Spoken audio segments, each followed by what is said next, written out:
In a snowy inkwash forest, a wounded girl with black hair gasps for breath, watched by a silent owl. On a bitter winter night in Joseon, she flees through the snow, unknowingly stalked by a tiger. Face bloodied and eyes wide with terror, the young girl gasps for air in the freezing night. She curses her miserable task, questioning who would hunt for a rabbit in the dead of winter. Egg! She cries out, stumbling through the snow. A sudden impact sends her tumbling into the deep snow. She collapses face first, crying out in pain as her body shivers from the cold. Lifting her blood-stained hands, she looks up in dazed confusion. A fearsome, scarred tiger emerges from the trees, its eyes fixed on her as it continues its hunt. The tiger lunges with a mighty roar, and the terrified girl begs for her life, desperate not to die in vain. Her final, desperate scream echoes through the snowy landscape. I don't want to die. The snowy scene falls silent, confirming her death. She awakens to a gentle voice, questioning if it's her mother and hearing a soft suggestion to open, a tender touch, a familiar scent. She feels soft, warm, and cozy. Reborn as a small child, she lies bandaged and peaceful in a lavish bed. A silver-haired boy with green eyes smiles brightly, happy to see she's finally awake. Whoa! The girl jolts upright in utter shock, startled by the strange boy. Her eyes widen, reflecting the pure disbelief of her new reality. Overwhelmed by the opulent room, her mind screams, "What?" Sitting up in the enormous bed, she looks around, lost and confused about where she is. He asks if she is dreaming, but the bandaged girl can only ask who he is. The silver-haired boy introduces himself as Noah, a disciple of Master Magician Cassia. Noah flashes a brilliant, welcoming smile. Leaning closer, Noah gently asks if she still has a fever. He pulls his hand away, looking conflicted as he mutters to himself. He checks her forehead again, and she stares up at him with wide, curious eyes. Noah apologizes for his forwardness while she panics internally for staring at her master, prompting him to ask if she's even listening. He flinches as she suddenly shouts an apology for her rudeness. She hides her face, confessing she was just shocked by his expensive clothes and handsome face. The girl clarifies she isn't a thief and asks if this is Cassia's house. Noah smiles, confirming she's the witch's disciple. She glances around, her mind reeling as she wonders if she can return to Joseon. Noah stands silently behind her as she sits in a large, ornate chair, lost in thought. Clenching her small fist, her expression hardens with resolve as she remembers that fateful day.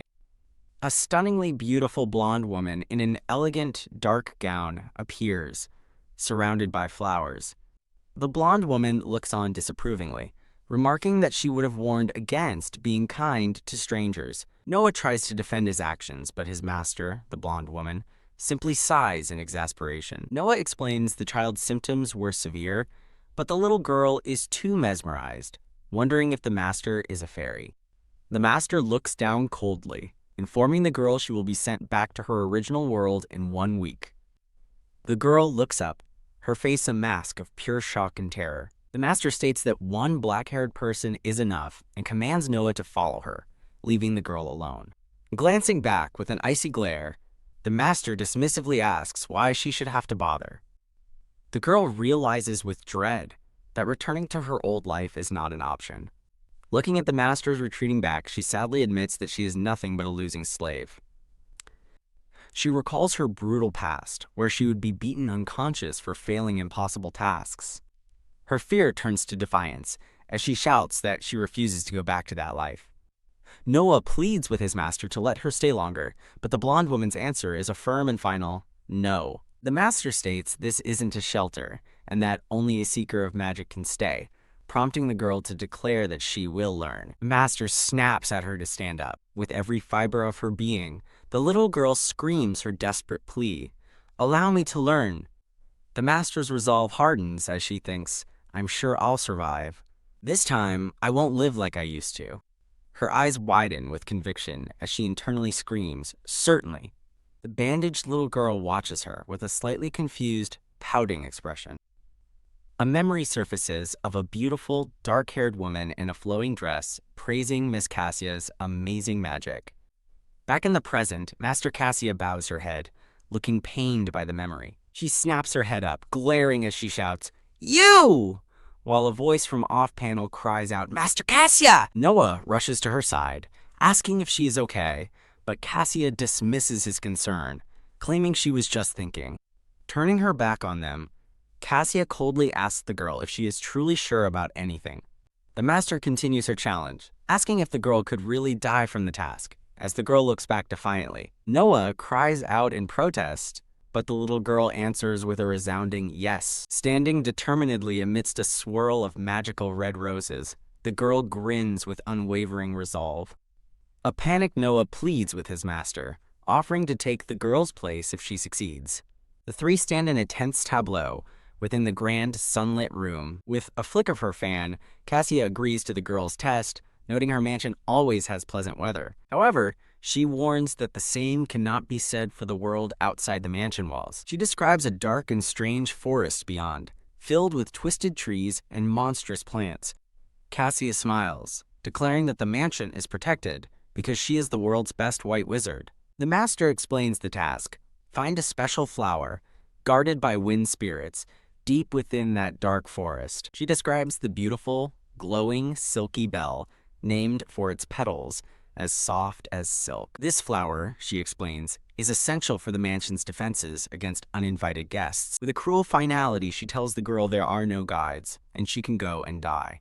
The girl clenches her tiny fist, her expression radiating pure defiance. Tap. Cassia smiles and accepts the challenge, telling the girl to bring it. A brilliant red cloak magically materializes and wraps around the girl, who gasps, "Wow!" A small bouquet of yellow flowers is provided for her journey, a stark contrast to her bandaged foot. With a faint, knowing smile, Master Cassia wishes the little girl good luck. Now in the menacing forest, the girl holds a lantern and remarks on the oppressive darkness. She wanders desperately, asking where the flower could be as a rabbit watches from the foliage. She's startled by a sound and a shout of "No!" A single tear traces her cheek as she realizes, with certainty, it was definitely a bell. "This is it," she exclaims, turning and running towards the sound. As she gets closer, a glowing blue wind spirit appears, asking about guests. The girl, startled, mistakes it for a goblin, but the spirit introduces itself. She flinches, taken aback by the sudden appearance of the magical creature. The grinning wind spirit declares its territory and states that she must answer a question to pass. Confused, the girl listens as the spirit explains its riddle applies to all life. What are the longest blooming flowers?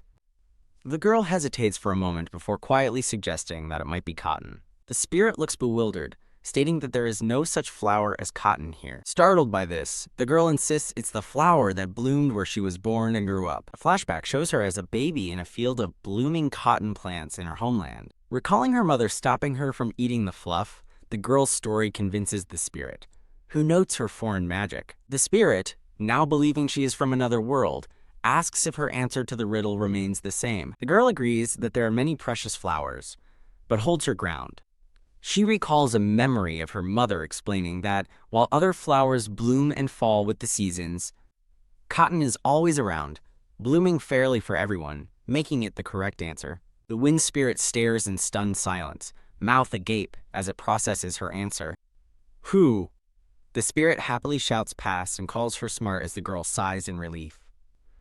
A final, gentle memory of her mother's smiling face surfaces, her words, "Flowers are," echoing softly. Her mother's memory echoes, comparing the lowly status of cotton to the glowing spirit before her. The blue wind spirit glides through the air, bringing with it a wave of nostalgic wind. A memory of her mother's smile brings a moment of peace as the girl realizes she too can be happy. The wind spirit zips away through the dark forest, joyfully shouting, "I like it." The girl asks if the spirit will give her the flowers, but it says she must get them herself before asking where her mother is. After the girl hesitates to answer, the spirit cheerfully urges her onward, telling her to go find what she's looking for. A mysterious voice calls out from a beautiful field of hanging purple flowers, beckoning her to come closer. The spirit's voice guides her from behind, promising that what she seeks lies just ahead. She looks up in absolute awe at a sun-drenched grove of magnificent, flower-laden trees. A single tear escapes her closed eye, a moment of sorrow before the final challenge. Her eyes snap open with newfound courage as she yells into the forest, "No, I'm not afraid. Staring up, she wonders what this incredible sight is, her previous fear replaced by pure wonder. Her gaze follows the trunk of a massive tree covered in thorny vines, wondering if her goal is truly up there. She now stands before a wide river, pink petals drifting on the wind and water. Looking up in astonishment as petals swirl around her, she realizes the sheer scale of the magical place. She marvels at the vast flower field, admitting she's never seen anything so beautiful, and the spirit agrees, urging her to hurry. The spirit excitedly points upward, confirming that the silky bell she seeks is up there. The girl gasps, realizing she must climb the thorny tree as a voice explains she has to get up and down on her own. The intimidating, thorn-covered trunk of the enormous tree stretches endlessly into the sky. Standing by the water, she recalls the spirit's words, thinking that the trees will pierce the sky. She looks up with determination, her face set as she prepares for the arduous climb. The thorny vines suddenly lash out and yank her into the air as she cries out for help. Tangled in the sharp vines high above the ground, she panics, crying out for her life. The wind spirit's eye widens in alarm as it watches the girl's predicament. Trapped, the girl learns from the frantic spirit that the thorns are poisonous and she only has 3 hours before it's too late. She lies gasping on the ground, the effects of the poison already taking hold.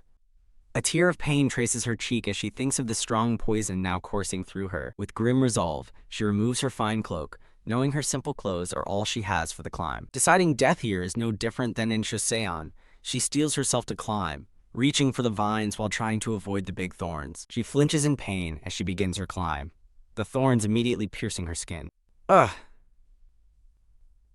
She slips but catches herself, grimly pushing onward and telling herself to stay alert. Ugh! Exhausted and bleeding, she collapses at the top, whispering that she's finally made it. Her triumph is cut short as she looks up to see a black-haired boy already holding the glowing silky bell. She stares in disbelief, her hands bloodied and her body trembling from the climb and the poison. While the boy demands to know who she is, she thinks desperately that she must have that flower. She lunges at the boy, tackling him and screaming her desperate wish to return to Korea. Ouch! Pinned beneath her, the boy demands to know who she is, while she glares back with an apology and glowing golden eyes. Gripping his collar with fierce determination, she simply says, "That," as he stares back in shock. Ouch! She shoves the boy away, yelling that she needs the flower too. They both look on in surprise as the silky bell is suddenly snatched away.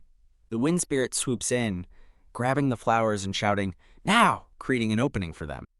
With a triumphant grin, the girl snatches the glowing flower from the spirit's grasp. A black-haired boy watches in stunned outrage as she claims the prize. Yay! Her victory is short-lived as the boy tackles her, shouting, "Ouch!" as they wrestle for the flower. Holding the flower, she declares she's taking it, claiming it's hers because she spit on it first. The boy stares in utter disbelief, shocked by her absurd declaration. Her vision blurs and her eyes turn a sickly purple as she asks, "What?" Ugh. The poison overtakes her, her eyes grow dizzy as she weakly calls for help. The boy watches her collapse, realizing she's suffering from thorn poisoning and must have climbed with her bare hands. The boy offers her an antidote in exchange for the silky bell, but she refuses, so he desperately yells that she will die without it. Despite the boy's offer, the girl stares back with defiant golden eyes, stating she won't drink the antidote. She clutches the glowing silky bell tightly, unwilling to surrender her prize. The black-haired boy, seeing her state, desperately begs for someone to take pity and save the girl. His plea is cut short as he looks up and shouts, "No!" in horror. He reaches out frantically, his face a mask of pure desperation and shock. As the girl plummets from the tree, she and the boy below both scream, "No!" In her terrifying descent, she closes her eyes, wondering if she is fated to die in vain once again. Her fall is brutally interrupted by a sharp slap, and she cries out, "No!" as her hand is struck from the flower. Her small red shoe flies off her foot as she stumbles against the thorny vines. She looks down, confused, as the silky bell she's holding seems to emit a healing light. Tears of joy stream down her face as she cries out in utter disbelief, I lived." A sickening tear echoes as her hand is ripped away from its hold. "Ah, Tilda," she screams, plummeting through the air once more, her hands now empty and bloodied. Watching from the flowery ground, the boy wonders if this is punishment for his own greed. Her eyes snap open, filled with a desperate, grim resolve as she continues to fall. Suddenly, she finds herself caught in the arms of a beautiful blonde woman, a vision reflected in her wide, purple eyes. The blonde woman, Master Cassia, smiles down at her in the middle of a flower field and commends her good work. Still in Cassia's arms, the girl dazedly asks if she lived, while on the ground below, a relieved Noah shouts, "Yes." Cassia glances up at the enormous thorny tree before the scene pans down to the lone figure of the boy standing at its base. As the wind spirit flies past, it tells Cassia she still has a lot, while Cassia cradles the injured girl. Cassia coolly notes that the wind spirit is shaking, and the small blue creature looks away, flustered. Noah calls out to his master, but Cassia dismisses his concern as a useless sound. The scene shifts back to the black-haired boy standing alone by the river, clutching his bloodied hand. He stares down at a red ribbon in his hand, a remnant from his struggle with the girl. As Cassia holds her, the girl's thoughts drift to her mother, her own bloodied hand a stark reminder of her pain. In a snowy memory, she cries out to her mother, asking why she looks so sad. The painful memory continues, showing her being abandoned in the snow by her family. The bleak, snowy landscape dissolves into a downpour of rain. In a rainy flashback, a harsh voice berates her parents and scolds the girl for daring to touch her master's book. An unseen figure looms over the young girl in the rain, reminding her to be thankful for existing and to know her place. A stern, elderly man in white robes, presumably the master, is revealed. The girl's eyes well with tears as she thinks of the cruelty within her family. A terrifying, shadowy figure with glowing eyes represents the source of her trauma. A memory shows her being choked, blood streaming from her eyes, as a voice calls her a stupid, stupid thing. Despite the abuse, she's seen secretly reading a book by candlelight, determined to learn. Haha. A noblewoman laughs, triumphantly gloating that after 4 years of study, she's finally figured out the manor's salary system. Ordered to hunt rabbits, the girl instead comes face to face with a massive tiger in the snowy mountains. Stammering in terror, a voice screams at her to go away, and she gasps in fear. The nightmare ends as she wakes up in a soft bed, bandaged and crying. She gasps for air, panicking as the terrors of her past fade. Ah! She jolts upright, wrapped head to toe in bandages, her eyes wide with confusion. Frantically, she throws the covers aside, desperately searching for something and shouting, "Where is it?" A single tear escapes as she clutches the pillow, her frantic search coming up empty. A calm voice tells her, "You're fine," and she looks up to see a woman with sandy brown hair and glasses. The woman holds up a glowing green potion, and the girl's eyes widen in wonder, thinking, "Wow, pretty." The woman, dressed in a neat uniform, stands among flowers, holding the curious potion. Cough. The woman with glasses holds her up, demanding to know what she's doing while forcing the potion down her throat. Oops. As the woman drags her along, accusing her of wrongdoing, a small bottle slips from the girl's clothes and shatters. The woman stops, looking down in surprise as the girl seems to have shrunk to the size of a doll on the floor. The woman with sandy brown hair and glasses stares in shock, her eyes wide behind her spectacles. Now with black hair, the shrunken girl sits dejectedly in a field, thinking, "Haha, life is so hard." The scene shifts to a magnificent, sprawling white castle, surrounded by immaculate gardens. Arriving at the castle, she stands barefoot on a red carpet, thinking, "Whoa," as she takes in the scale of the building. Inside, she stands before a colossal window, dwarfed by its size and thinking, "It's terribly big." With bandaged hands pressed against the glass, she marvels at the view and wonders how rich the palace could possibly be. She wanders nervously down a vast, distorted hallway, thinking, "Where am I going now?" Taking a moment to compose herself, she thinks with grim determination that she struggled on her own to get this far. She looks up in confusion, wondering what is happening to her. She winces and covers her face as a vibrant pink energy envelops her. Overwhelmed by the strange phenomenon, she shouts in frustration, "What is this again?" A cascade of beautiful, flowing blonde hair fills the frame. The bandaged girl looks up in surprise, uttering a quiet, "Oh!" Miss Fairy. The girl now finds herself sitting at an elegant tea party in a beautiful garden opposite the blonde woman, Cassia. Cassia smiles warmly, lifting a delicate teacup as she sits among flowers. "Good morning." The girl looks down shyly, embarrassed as she mutters, "Ah." No, no. Cassia leans back in her chair, stating that a promise is a promise, and it's time to begin class with a warm-up. While Cassia congratulates her on becoming a disciple and mentions someone came before her, the girl cries out that she doesn't take things from others. Cassia questions the girl's hesitation, reminding her that she was desperate enough to overcome death and wanted to learn magic. Cassia offers a suggestion, and the bandaged girl listens with wide, attentive eyes. As the girl asks what the suggestion is, she thinks that accepting feels like taking someone else's spot, while Cassia just smiles knowingly. She stands on her chair and proudly demands to be called a prospective disciple. The scene pulls back, showing the two of them seated at the garden tea table. Cassia throws her head back and laughs joyfully at the girl's bold declaration. The girl watches in utter confusion, wondering why Cassia is smiling and if she's being fooled. A realization dawns on her, and she gasps, "That then." Cassia smiles serenely, looking radiant and pleased by the girl's understanding. Clenching her fists, the girl declares she's prepared for it, even while admitting she doesn't know what it is. As Cassia playfully tosses a macaron, she asks for the name of her baby prospective disciple.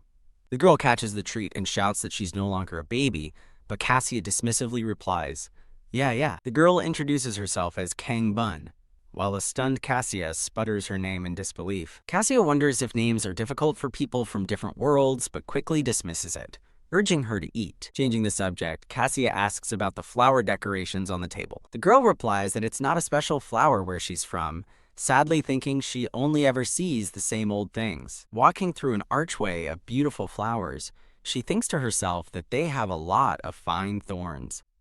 A red petal lands in her hair as she looks up, captivated. The view shifts to a sun-drenched archway covered in vibrant blossoms, identified as rose. Bathed in heavenly light, the girl stands in awe as flower petals drift around her. Turning to Cassia, she declares she'll take Rose as her new name, and Cassia reassures her she'll get used to it. Now named Rose, she smiles with resolve, thinking she has no regrets about leaving her old name behind.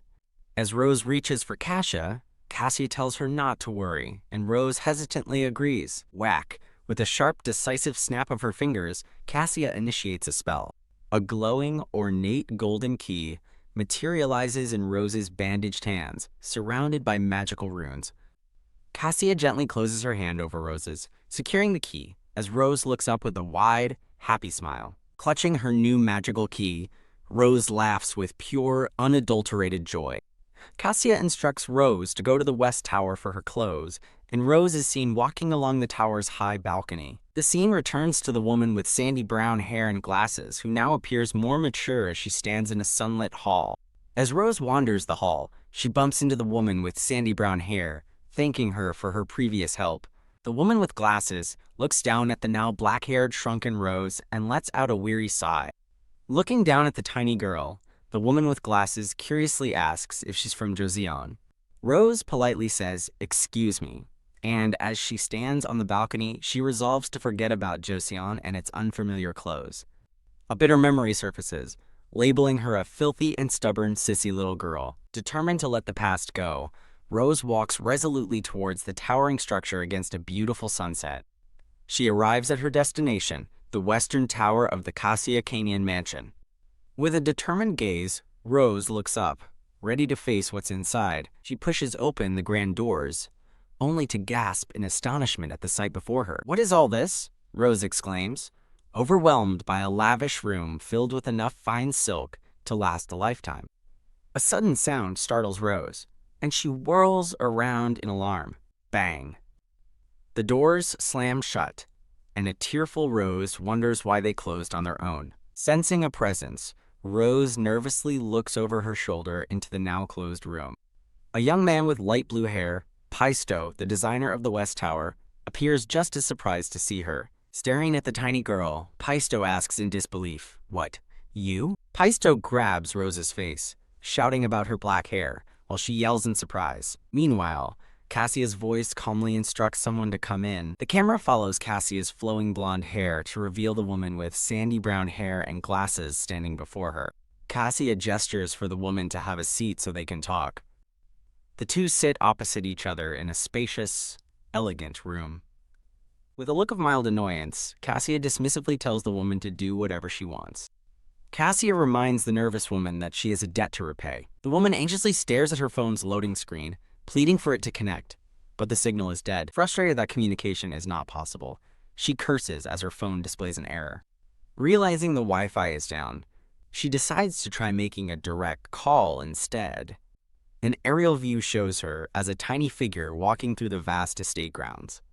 As she walks, the woman with glasses looks around and pauses, a thought beginning to form. She thinks to herself that she has never seen such a beautiful place before. She looks out over the stunning, sun-drenched landscape in quiet awe. Overcome with emotion, she shouts, "Awesome!" Ouch. Her happy moment is interrupted as something strikes her head. Her eyes widen as she spots something strange, wondering what it could be. She finds herself before an ornate gate, where a mysterious hooded figure suddenly appears. The hooded figure mentions someone from another world as a magic circle erupts, leaving the woman stunned. Recognizing the second black eye, a dark energy vortex she crossed, the woman looks on in terror.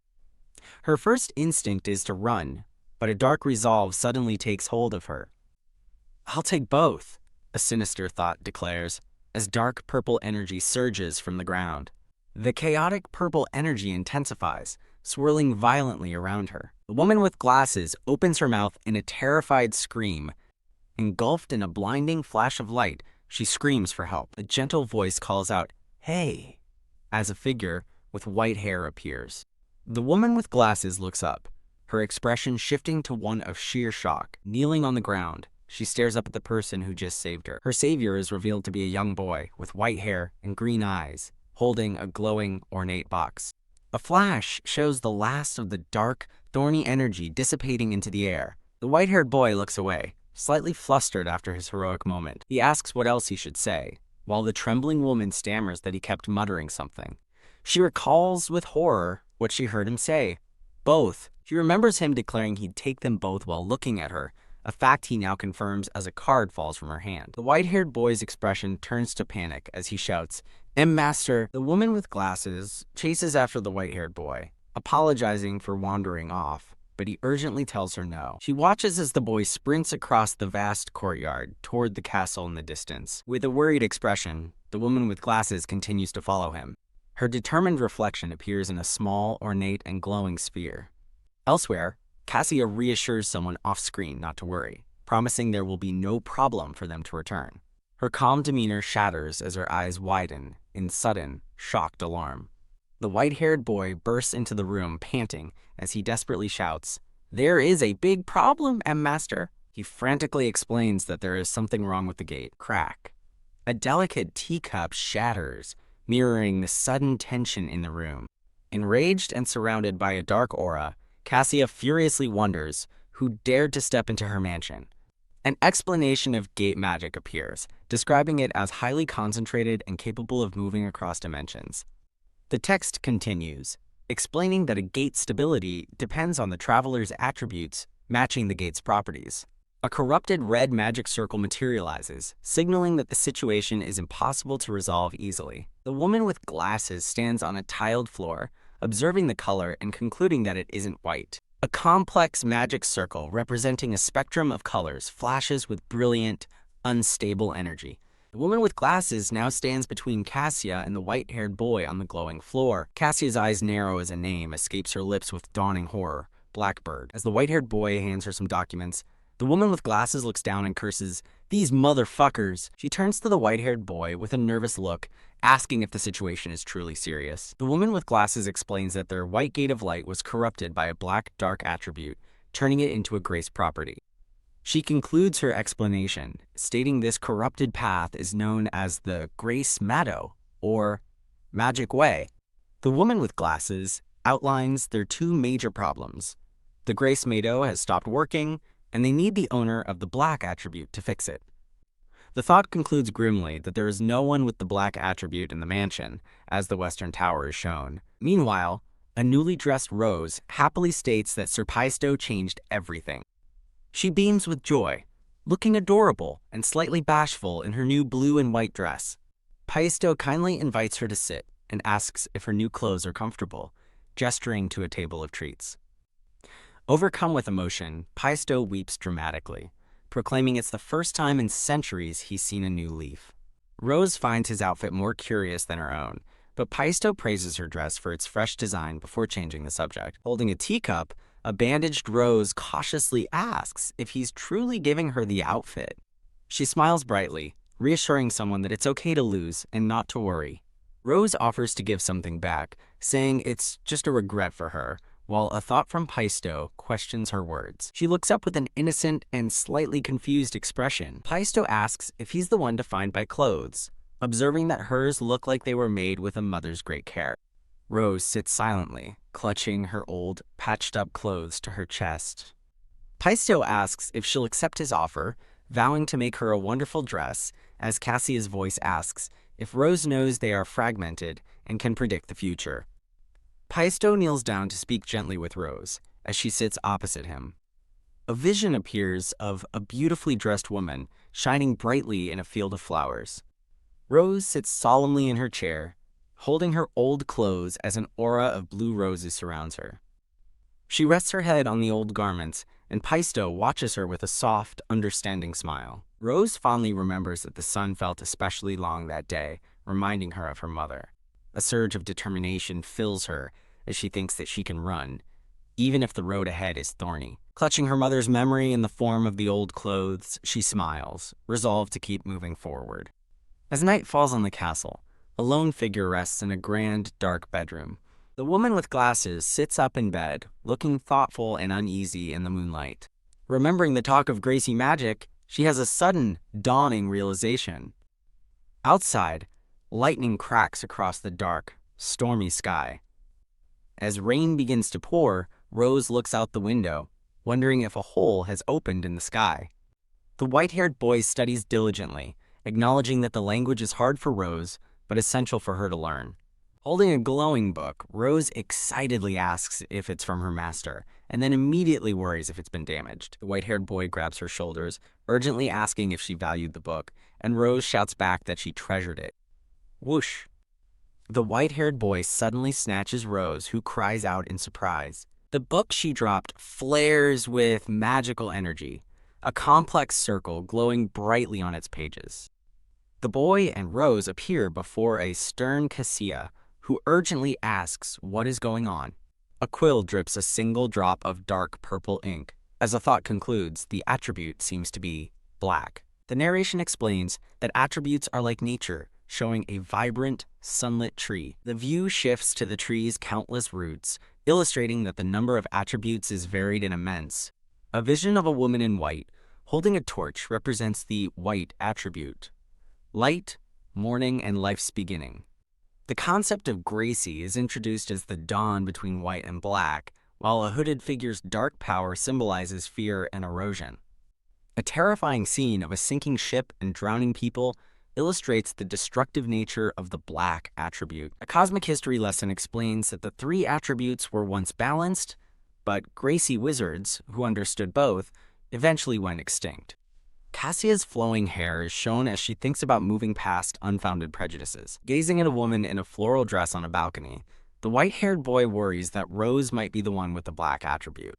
Cassia's expression hardens in denial as she rejects the possibility with a firm no. A symbolic image places Rose on a checkered floor between two towering chess pieces. Cassia recalls how wizards were pushed to the brink, despised for turning to murder and curses. As Rose stares at her faintly glowing hand, a horrifying realization dawns. Rose is black. The white-haired boy reels back, shouting in pure shock at the discovery. Cassia comforts Rose, ordering Noah to get the glass, as a thought expresses sympathy for Rose's embarrassing situation under the rainy sky. A close-up reveals a beaded bracelet on Rose's bandaged wrist, now glowing with dark magical energy. Cassia explains that while black attribute users cause trouble, it doesn't mean they are all the same. She continues, admitting that while they needed the black attribute, she is simply surprised that Rose was the one to appear. Cassia confesses her powerlessness, stating the problem is too difficult even for skilled wizards, and that she cannot explain everything yet. Standing tall and radiant amidst flowers, she proudly introduces herself as Cassia. Cassia smiles warmly at Rose, who looks up at her with an innocent gaze. Rose gazes back, her expression filled with awe and admiration. Cassia returns a gentle, reassuring smile. Surrounded by flowers, Rose hears Cassia's voice declare that there is no distinction between good and evil. Overwhelmed with happiness, Rose bursts into a joyful, carefree laugh. The four of them, Cassia, Rose, Noah, and the woman with glasses, are seated together in the grand salon. The woman with glasses looks on with a deeply worried expression. Cassia admits their only solution is a time-consuming method. The woman with glasses jumps up, frantically saying it doesn't matter if only she could go back, as Noah watches silently. Cassia explains their plan. Create an artificial gray using their new disciple, Rose, who possesses the needed black attribute. The woman with glasses is told her novice magic is too weak to move the gate, meaning the process will take longer. After admitting it could take a very long time, Cassia gravely warns her that the gate will be sealed, stopping her time and growth. A close-up on Cassia's eye as she calls out to her. Master. Noah looks on, his expression laced with worry and concern. With eyes closed, Cassia instructs the woman to pretend to be a Gracie using Rose's black magic until the glass reaches the gate. Holding a teacup, Cassia ends the meeting, asking for questions and arranging to see them in 2 days. Both Rose and the woman with glasses share a look of apprehension. As Noah and the woman lead Rose to a large door, the woman reluctantly agrees to the plan. The woman with glasses, now identified as Yuri, glances back and hesitantly calls out to Rose. Rose looks up in alarm, anxiously asking if she did something wrong and promising to fix it. Flinching, Rose meekly responds with a quiet, "No!" Yuri looks back at Rose, her face a mask of guilt and sorrow. Yuri turns and walks away, leaving Noah to stand with a crestfallen Rose. Noah angrily demands that Miss Yuri apologize, reminding her who is helping her, while Rose quietly asks why. Head bowed, Rose wonders sadly to herself why Yuri hates her. Noah smiles warmly, trying to reassure Rose by telling her not to worry too much. Yuri lies awake in bed, staring blankly at the ceiling, lost in troubled thought. Yuri lies awake, her mind racing with one desperate thought. If only I could go back. Overwhelmed by guilt, she agonizes over what she did wrong, wishing she could be told so she could fix it immediately. Lying alone in her grand canopied bed, Yuri lets out a long, weary sigh. A new day begins in a classroom, where a voice from off-screen announces that today's lesson has ended. Cassia stands before a chalkboard, instructing her students to prepare well for tomorrow's class. At their desks, Rose throws her arms up in an exuberant, "Yes, Tilda!" while Noah smiles and Yuri remains composed. As Cassia dismisses the class, a tiny bird-like creature echoes Rose's excitement with a hearty yes. Cassia playfully pinches a giddy Rose's cheek, telling her to calm down as Rose squeals that it hurts. Sensing she used too much force, Cassia is taken aback as Rose's thought bubble registers the pain. Back with a jolt, Cassia recoils, a glimmer of magical light flaring between her and Rose. A winged envelope suddenly swoops into the room, and Noah leaps up, vowing to catch it. His eyes widen with excitement as he catches the letter, exclaiming to his master that it's from Salus. The letter describes a snowy town where the sender, Salus, worries about Cassia and continues helping people. The sender, a woman with light purple hair, adds that the witches are busy planning a party. Reading the news, Cassia thoughtfully touches her chin, musing that she hasn't attended a party in some time. Rose nervously asks what a party is, earning a HMPH from a disdainful Cassia. Yuri eagerly asks if they can attend, while Rose's mind jumps to the exciting thought of a feast. Noah gently breaks the news to Rose, telling her she probably won't be going this time. Rose looks up with a puzzled expression, questioning what he means by this time. A slight smile plays on Cassia's lips as she inwardly asks Solace to let her know when she's attending.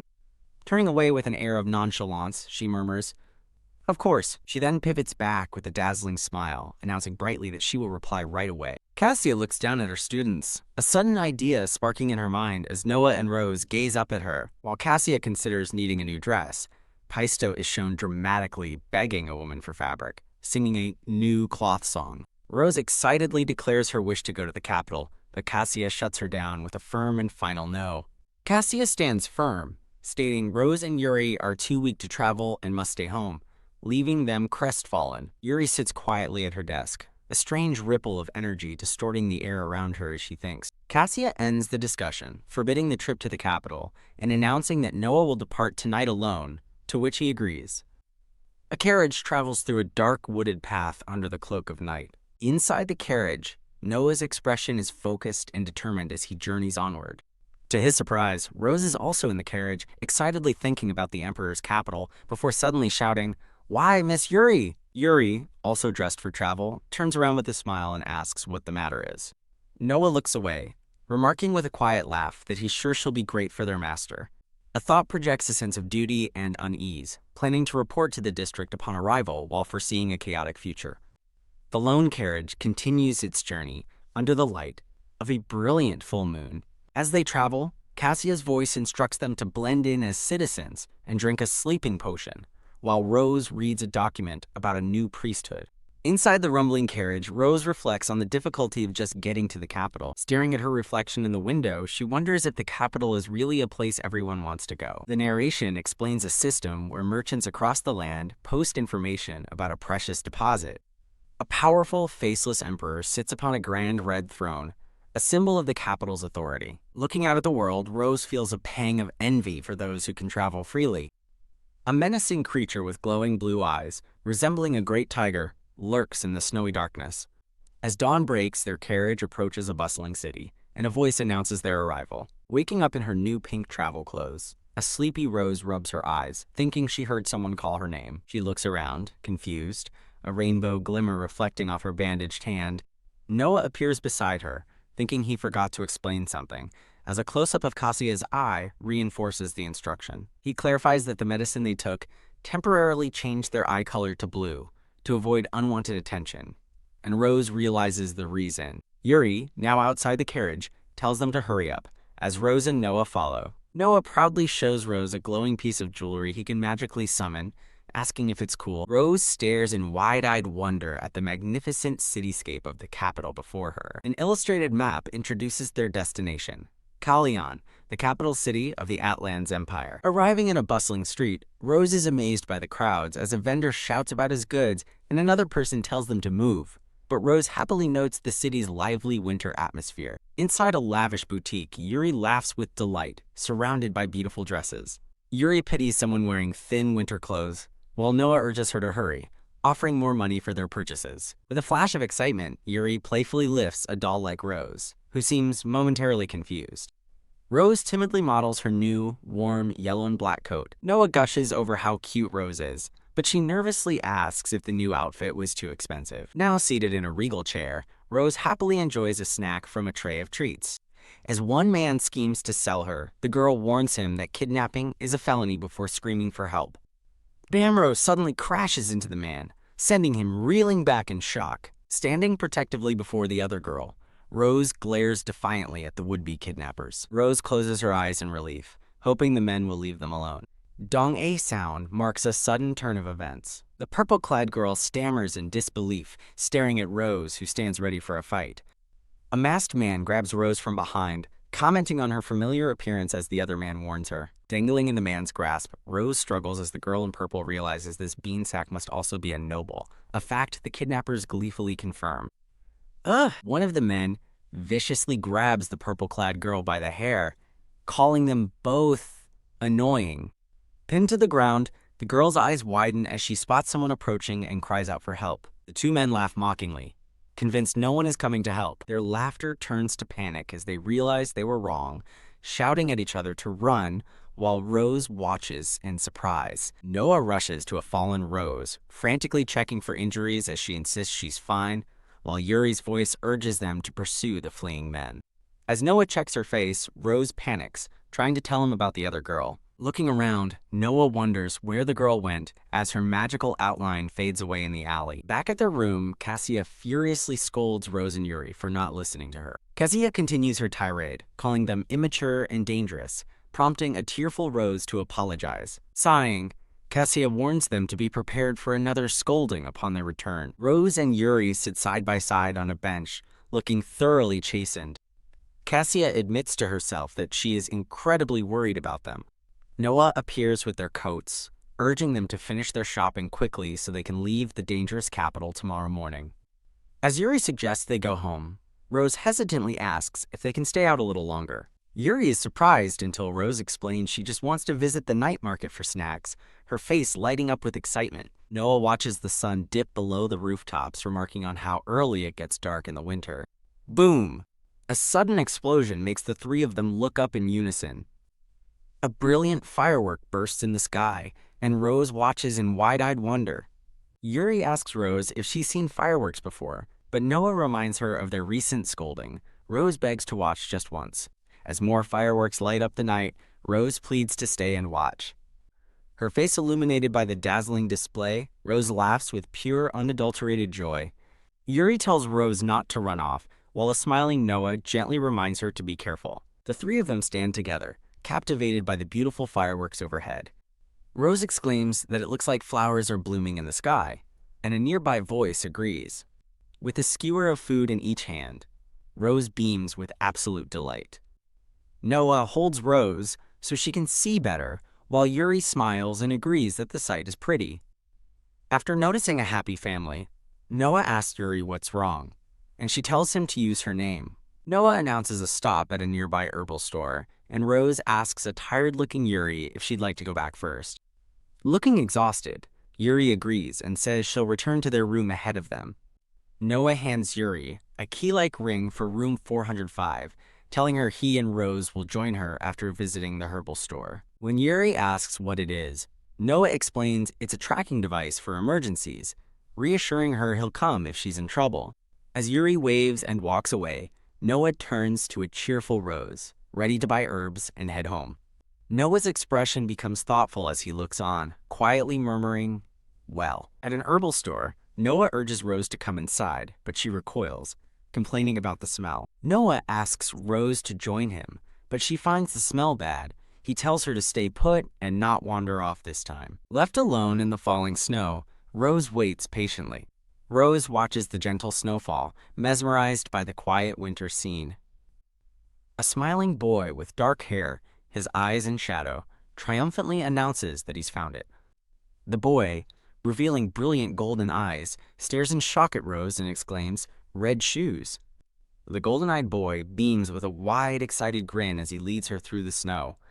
Rose stops and confronts the boy, exclaiming that he looks just like a ghost she met before. He blushes and tells her to keep an eye out. Startled by her words, the boy flinches and asks what she means. The golden-eyed boy bows deeply to Rose, offering a sincere apology for his actions last time. He looks up with a flustered expression, at a loss for words. Looking down, Rose quietly apologizes in return. Standing opposite each other in the snow, the boy quietly thanks her. Rose bursts into a bright laugh, playfully telling him not to say anything.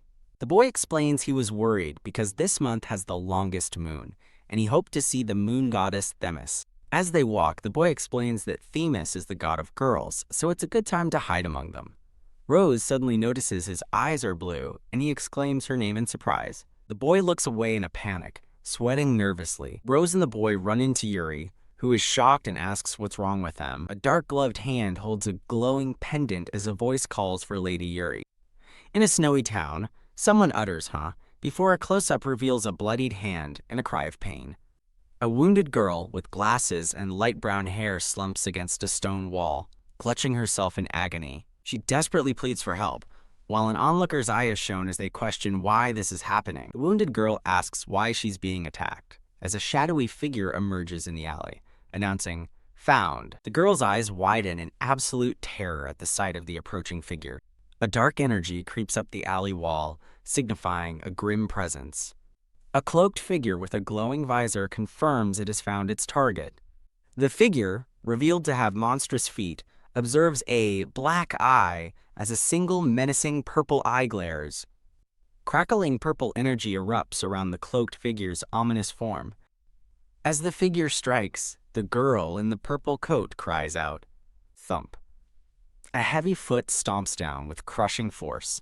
A tear falls from the terrified girl's wide blue eye. The silhouette of the girl collapses to the ground, defeated. Dark, viscous blood drips from a shadowy appendage. The snowy alley falls silent under the dark night sky. Bang! A sudden sharp noise echoes through the night. Rose looks up, her glowing blue eyes wide with alarm and a single bead of sweat on her face. Rose stands frozen in place, a sense of dread washing over her. A flash of the terrified girl's blue eye appears, as if in a vision. The vision continues with the image of dripping purple blood. The vision concludes with the girl's fallen silhouette as the words, "Black Eye," echo. Reacting to the vision, Rose and Yuri sprint down a darkened street. Yuri pants as she runs, clutching her tracker and frantically thinking the location must be nearby. With a look of intense frustration, Yuri curses, determined to find the source of the disturbance. Rose tries to comfort a panicked Yuri, telling her that Yuri will be fine and to look for her slowly. Yuri looks down, her expression a mixture of worry and exhaustion. An aerial view shows the quiet, sprawling cityscape below. Rose asks Yuri if the blackbirds dislike light, and Yuri confirms they even hate moonlight, as the hooded boy listens intently. The hooded boy points, explaining their destination is the demolition area farthest from Themis' temple, a place abandoned after the imperial family's redevelopment. The hooded boy reveals their destination, the east side of Waipara Square, the only place where light cannot reach. Yuri enthusiastically agrees to go there, while a hesitant Rose quietly consents. Standing cloaked and resolute on the cobblestones, the boy is ready to lead the way. A determined foot steps forward, marking the beginning of their urgent dash through the city.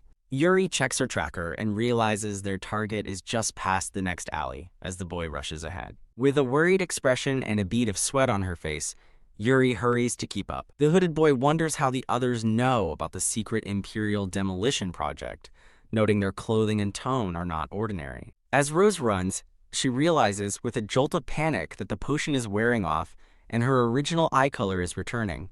Yuri warns them that if they meet a blackbird, they will have no choice but to use magic. Yuri freezes, her eyes wide with shock as she stares at something horrifying just ahead.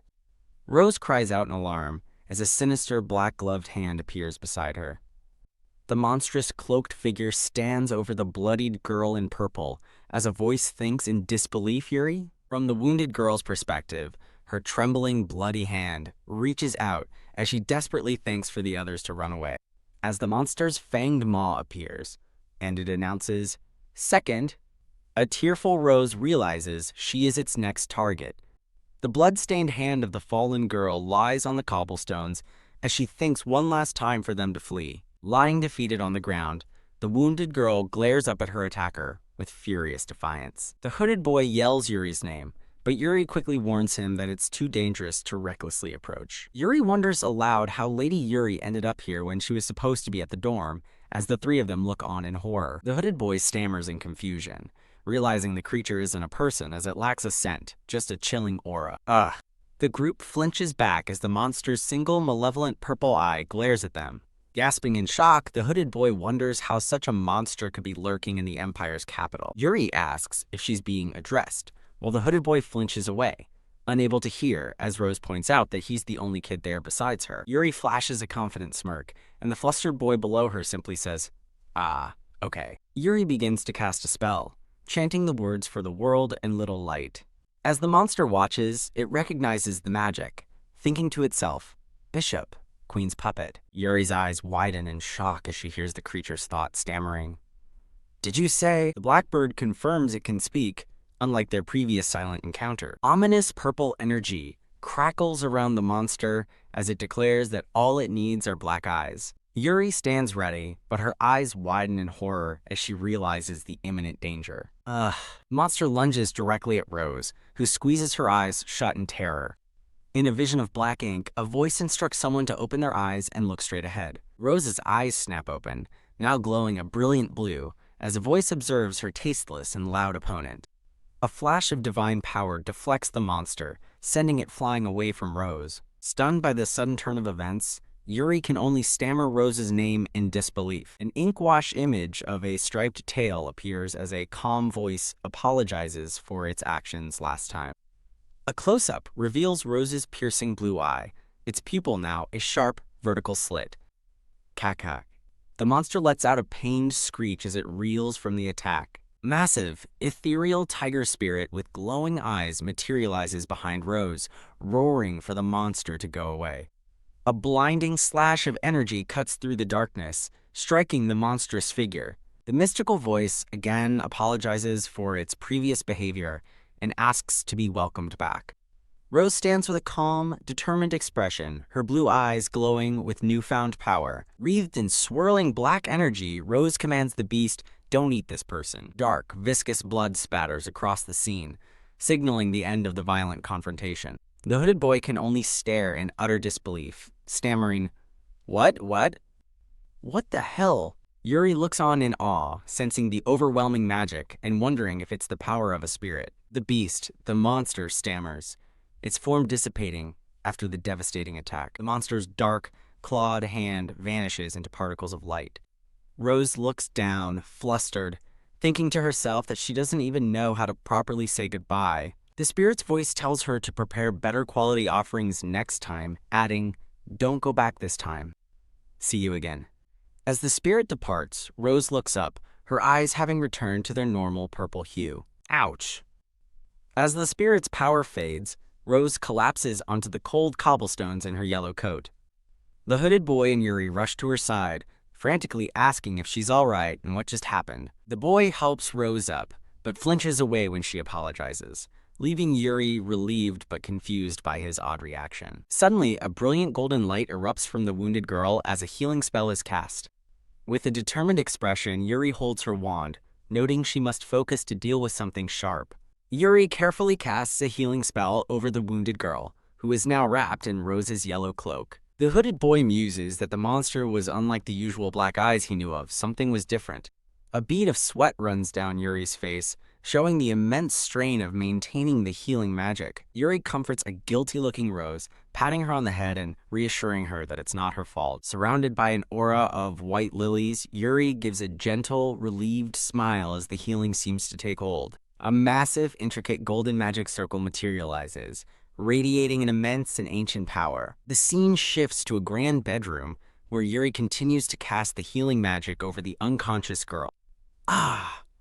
The powerful spell takes its toll, and Yuri suddenly cries out, clutching his chest in pain. His eye widens in agony, a single bead of sweat highlighting the immense strain the magic is putting on him. The situation is dire. Miss Yuri isn't recovering because the black attribute is actively corrupting her pure white attribute. The dark energy swirls around her silhouette, threatening to completely overwhelm her if it continues. Rose watches with a worried expression, feeling helpless as Yuri's condition fails to improve. Despite the pain, the white-haired Yuri manages a weak smile and asks Rose for some herbs to help. He sits wearily at the foot of the bed, the magical exertion clearly visible as he catches his breath. Leaning over, he begins to carefully prepare the herbs, his expression a mixture of focus and exhaustion. The hooded boy looks up, his bright golden eyes wide with surprise and a hint of alarm. The white-haired boy challenges him, asking how a wizard like him couldn't tell the difference between a noble and a civilian, shocking the kid. Citing the boy's radiant power that shines like the sun, the white-haired boy makes a stunning declaration, calling him Prince. A voice cries out in a panic, profusely apologizing to the prince for the audacity of having looked at his face. The panicked apology came from Rose, who has thrown herself onto the floor in a deep bow before the stunned prince. As the prince stammers, the white-haired boy calmly declares him their hostage and instructs Rose to tend to Miss Yuri. A bandaged hand gently wipes the sweat from the feverish Miss Yuri's brow. The white-haired boy explains to Rose that Miss Yuri is suffering because her pure white attribute is clashing with its opposite. Miss Yuri writhes in pain, her face slick with sweat as the opposing magics war within her. The white-haired boy looks down with a grim expression, thinking that his master is unable to come to the capital for help. Rose panics internally, remembering being fed to a tiger in her past life and now fearing jail for manhandling a prince.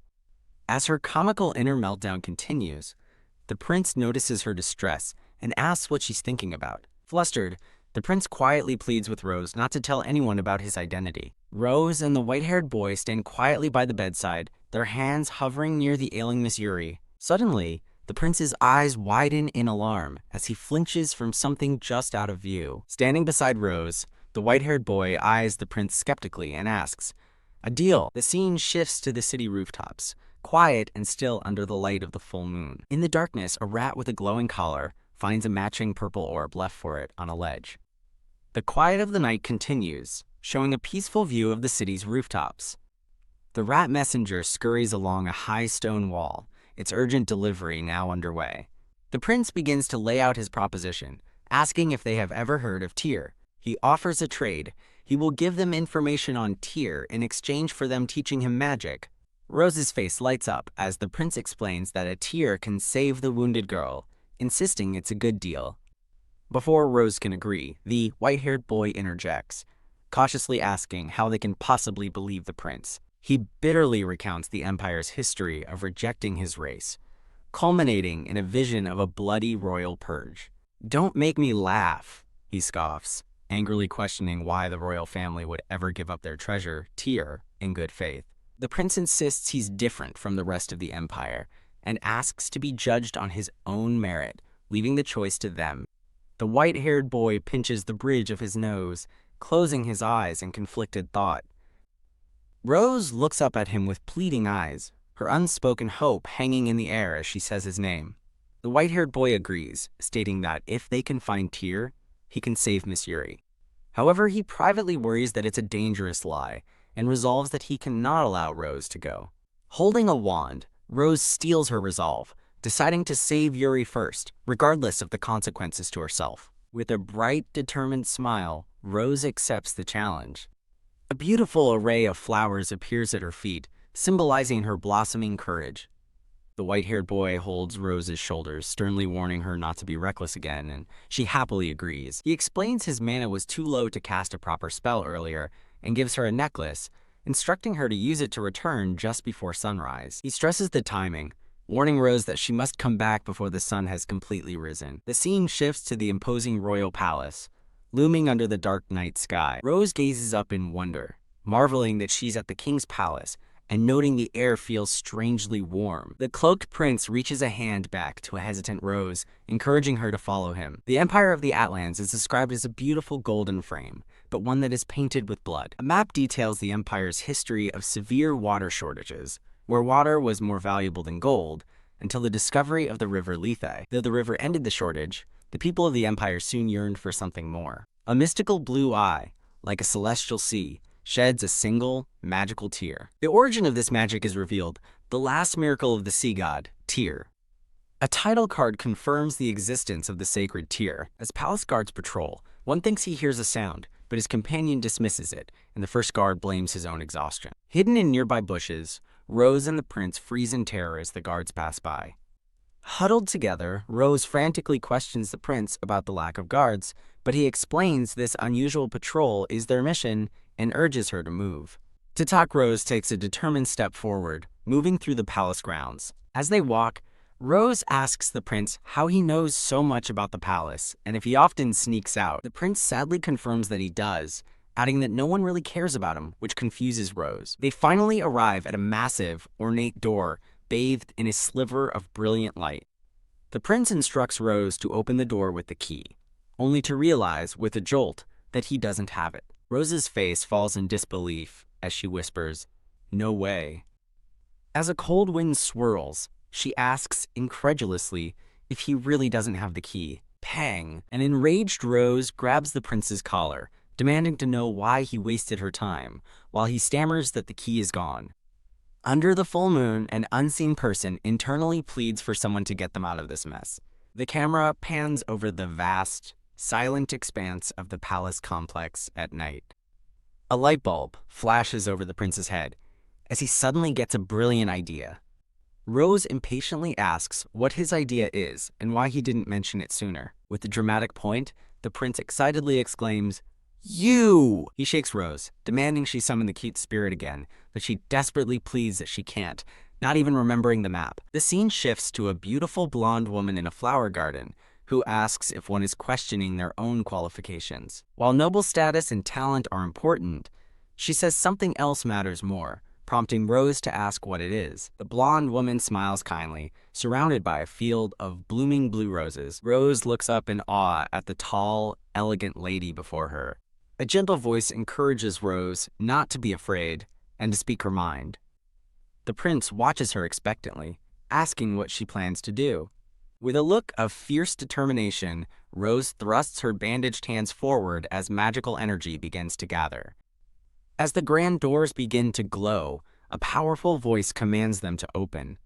The scene returns to the bedroom, where the white-haired boy is engulfed in a powerful surge of golden magic as he tries to heal Miss Yuri. He gasps for breath, despairing that his efforts are as futile as pouring water into a broken bowl. Stumbling from exhaustion, he clutches the bed for support. A close-up of his sweat-drenched, pained green eye reveals the immense strain he is under. Now bleeding from the magical backlash, he desperately begs someone in a vision, "Please don't go." He sees a memory of a woman with long black hair in a flowing purple gown, walking away into darkness. The memory fades into a hazy, indistinct blur. In the present, the white-haired boy grabs Rose's hand, holding her back from her reckless decision. Overwhelmed by exhaustion, the white-haired boy thinks about how little mana he has left. He desperately channels his remaining magic into Miss Yuri, pleading for the others to hurry back. As the magical energy from the door surges around her, a shocked Rose cries out. Thump! With a great burst of power, the massive doors swing open into a brightly lit hall. A brilliant light glints off the ornate, polished floors inside the palace. Rose stares in wonder at the breathtaking hall, thinking it's fascinating. They appear as small figures walking down the vast, majestic corridor. The prince is shocked, having thought the door opened with magic, not force, while an off-screen voice asks what happened. Flinching, the prince looks back with a startled and slightly panicked expression. Rose clenches her fist with a determined smile, filled with hope that she can now save Yuri. Turning away, the prince quietly thinks to himself that as long as it worked, good is good. They have arrived at their destination, a vast, shimmering pool of magical blue water, the sacred tear. Having found the tear, Rose cheerfully tells the prince he can go back now. The prince freezes, his golden eyes wide with shock and disbelief at her words. Elsewhere, a blonde prince named Bryce fumes with rage, as a voice advises him not to be excited by the words he's hearing. Eurus, the second prince, smirks as Bryce, the third prince, rages about being treated the same as a bastard. Bryce grits his teeth in silent, frustrated anger. He continues his rant to his brother, declaring it's unfair that someone named Leo is the reason they're treated worse than the bastard. Back at the tier, the prince shivers while Rose looks at him, sensing his distress. The prince tells Rose she should stop being angry, while privately thinking that she's a poisonous bitch for defending her master. The second prince, Eurus, takes a calm sip from his drink. As Eurus walks, he complains that Tyr is frustrating him, asks someone if they feel better, and comments on their clothes. In what appears to be a flashback, Eurus grabs the young prince's cloak, vowing to teach him a lesson and telling him not to forget. The young prince is caught in a moment of pure terror, his cloak pulled tight. Witnessing this, Rose shouts that the perpetrator has a mouth with a hole, before cutting herself off with a sharp number. Her eye widens, struck by a sudden, shocking realization. The young prince flinches, clutching his cloak in fear.